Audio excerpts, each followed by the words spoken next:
Christine cake for today's video. Hi mga Joe, another day, another mini vlog. Sobrang nakukutan nga ako sa naging outcome ng cake na to. Package A nga yung napili ni client na may kasamang 12 pieces na cupcakes. Ang size pala ng cake natin ngayon is 5x5.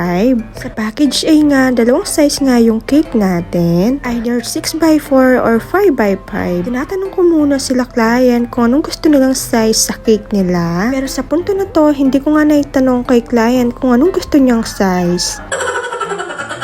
Sinabihan kasi ako na ako na lang yung bahala. Kaya yan, pati yung size niya, ako na lang din yung nagdesisyon. Huy!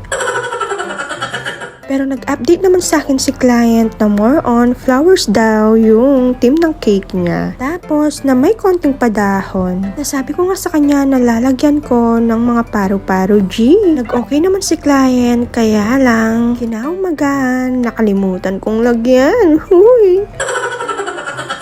Pasensya na po, makakalimutin talagang lola nyo.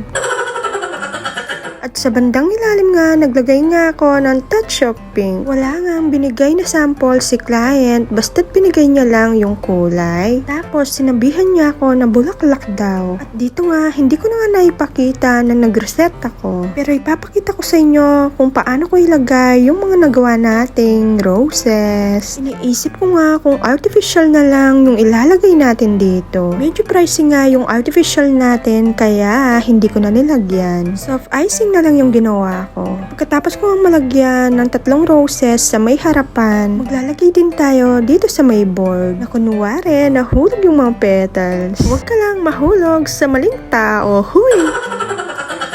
Dito nga, maglalagay na nga tayo ng mga padahon. Hindi na nga ako naglagay ng mga petals sa may cake para malinis tignan. Dahil mamaya nga, maglalagay din tayo ng cross sa may harapan. At dito nga, iniisip ko, hindi na magkasya yung ginawa nating fondant details sa may board. Kaya nag-update ako kay client na hindi ko na may lalagay yung happy christening sa may board. Nag-okay naman sa atin si client. Yung cross pala, ginawa ko lang yan gamit yung cardstock. At tignan nyo naman to, napaka-cute ng baby. Fondant details nga yung ginamit natin dyan. Tapos, naglagay na rin tayo dito ng pakumot. At dito nga inaayos ko nga kung paano ko ba ilagay yung baby natin. Nag-add na rin ako dito ng mga pa-clouds. O diba, nakadagdag din ng ganda. Sa itaas nga, naglagay na din ako ng mga padahon para magkabuhay yung cake natin. At syempre, bago ang lahat, gusto ko munang magpasalamat sa client natin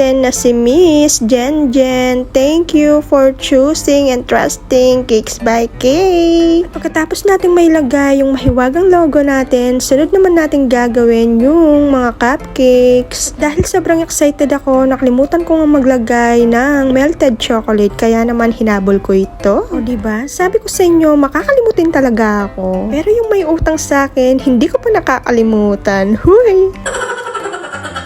Pagdating talaga sa may utang, mahirap kalimutan yan. Anyway, bumalik na tayo dito sa mga cupcakes natin. Naglagay lang ako dito sa itaas ng maliliit na rosette. Dahil flowers nga yung team ng cake natin. Syempre, para gumanda, maglalagay din tayo dito ng mga padahon. Simple lang itong tignan, pero nagagandahan talaga ako. Hindi dahil sa gawa ko, pero kahit sa iba gumagawa, nagagandahan din ako. Ang linis lang talaga kasing tignan kapag ganito yung mga cupcakes. At syempre, maglalagay din tayo ng mga edible dredges. At heto na nga yung naging outcome sa mga cupcakes natin. Sana pala kulay gold na lang yung napili kong ilagay dahil hindi nga masyadong kita yung pink. Heto na nga yung final look ng cake natin.